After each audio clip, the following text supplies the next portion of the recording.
Hello, my name is Amy Sturkey. I am a pediatric physical therapist. I'm here with Rachel Ladner. And Rachel is an individual with significant involvement from cerebral palsy. And I'm so glad to get to talk to you again today.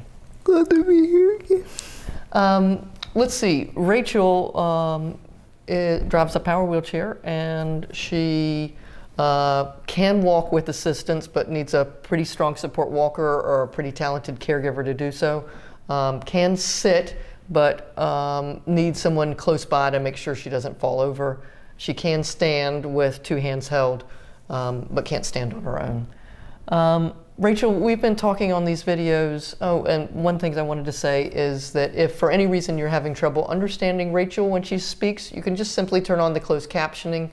I'll make sure that they're accurate because cerebral palsy affects your muscles, and you have muscles to be able to talk. So if she's not super clear, then you can just use the closed captioning. One of the things I wanted to talk to was caregiver experiences. So how long have you had a caregiver outside of your family? Ever since I was 4 years old. 4 years old. And what kind of help do you need in your day? I need help with basically all my daily living tasks.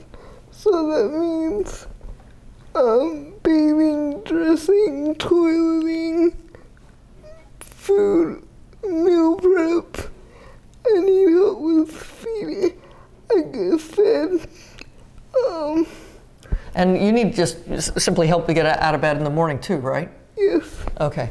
And then once you get up, you're in your power wheelchair, so you move throughout the house on your own, but you need help to do all the other details. Yes. And so you have special equipment to be able in the tub? How do you?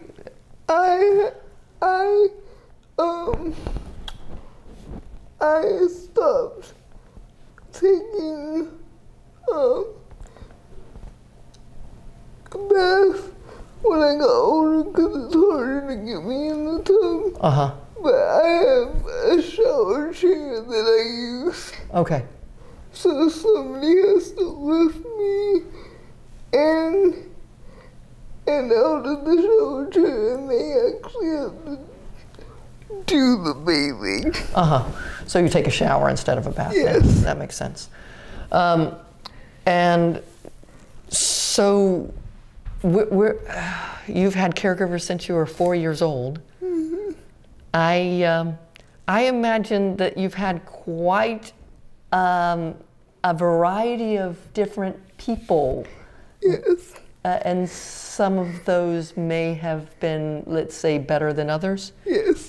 Now, as a person from the distance, looking in on your life, which I only see little pictures of caregivers every now and then, but I have to say that I'm sure there are some that have been better than others, but from an outsider looking in, I often see you with great caregivers from where I see it. Can you tell me what makes a good caregiver and what makes a not so good caregiver? What makes a good caregiver is somebody who's compassionate and has a good heart and is willing to serve and be selfless. What makes a bad caregiver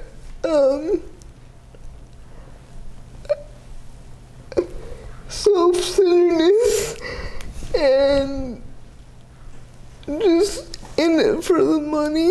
Yeah. Yeah. You know, what I worry about is, Rachel, you can talk and tell people what happens, and you can tell people what you like and what you don't like. What I worry about are the people who are not as articulate as you, because I can't imagine you're going to tolerate someone treating you poorly. Yeah. I'm not And, honestly, with some of my other friends, that's what I worry about too. I mean, I've heard some horror stories of people trying to get access to people's bank accounts, or inappropriate touching, or I've heard just horrible stories from other people. Do you have any horror stories, or are you able to stop things before they go bad? Well, I've had several different horror stories, but one that I was able to stop is one of my caregivers was giving me a shower, and she said I looked good naked, and with an earshot of my mom. So I quickly told my mom, and she never gave me a shower again. Wow. Yeah, that's a boundary that, yeah, some things are better unsaid. Tell me, you've had a couple of different, you've gone to college, you've lived at home. Tell me your living situations. What have you done?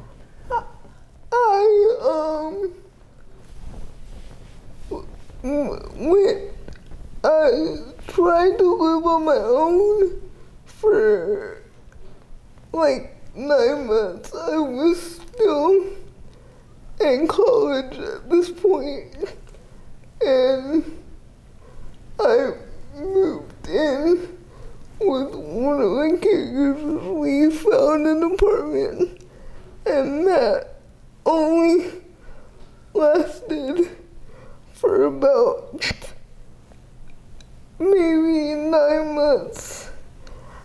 I really wanted to do this. I wanted to be independent. I wanted to get out. Yeah. So that's why I lasted that long. But there was a lot of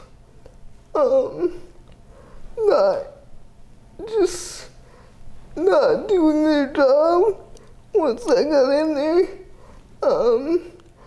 I had to basically get all my meals. I think she cooked for me once. Oh my goodness. Yeah, it was a bad situation, and I told her, like, several conversations that we had before I moved out, because she already had a child, so I kept warning her.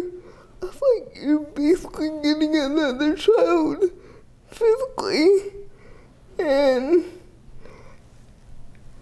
I don't think she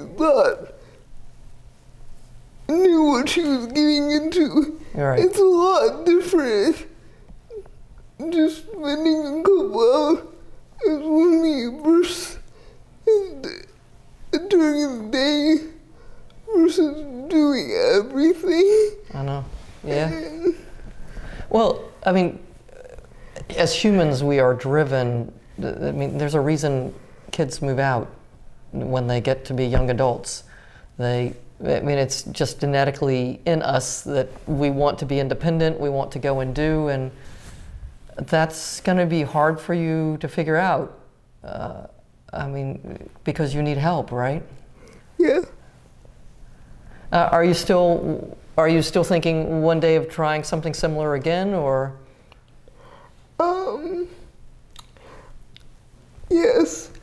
And my mom had some health challenges, and I was thinking about it, but one of the problems, we talked about this earlier, one of the problems I run into a lot is two physically disabled, but two intellectually smart for a lot of the group homes Right. don't know where to put me, and I've just run into they're I'm either too physically disabled or too smart. Yep. We have a contract with some group homes to provide services, mostly evaluations. And as I think about the group homes I've been in,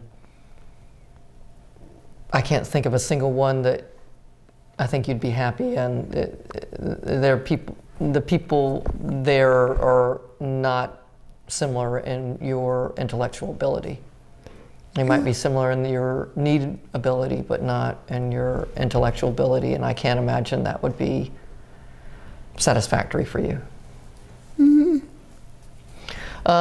Let's see, so we've talked about your living situations. What about your work experience?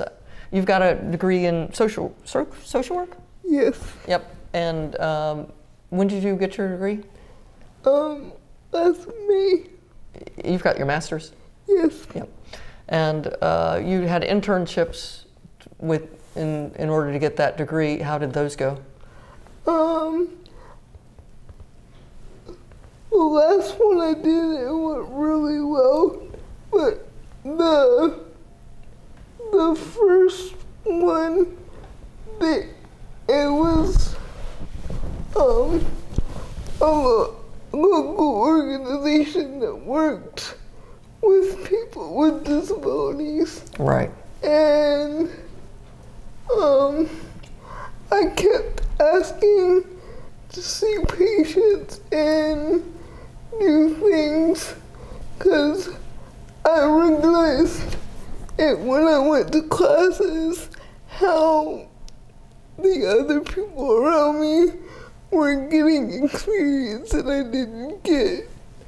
And I kept asking, and they weren't really telling me, so I went to my supervisor, and they went in and had a meeting with the company, and the company basically said after having me there after 5 months that they couldn't figure out how to accommodate me, but they never had a discussion with me. Oh my gosh. Wow. That's got to be so frustrating. Yeah, it was really hard for me to come to the conclusion that it was about my disability and I needed to go to the school to address it. Right. But you were finally able to finish your internships? Yes. Good. Why don't we try talking about your work situations on the next video? I see that we have run over our 10 minutes already. Okay. Rachel, I really appreciate you taking this time to talk with us. You have an experience that's different from other people, and I just think the way you have experienced your life, for people to hear it and understand it, can change people's lives. Thank you so much. You're welcome. I hope you're enjoying this too, and we'll look forward to seeing you next time. Thanks a lot. Bye-bye. If you liked this video and would like to be notified by email when the next video comes out, click the subscribe button here and click the golden bell icon and ensure notifications are enabled on your account.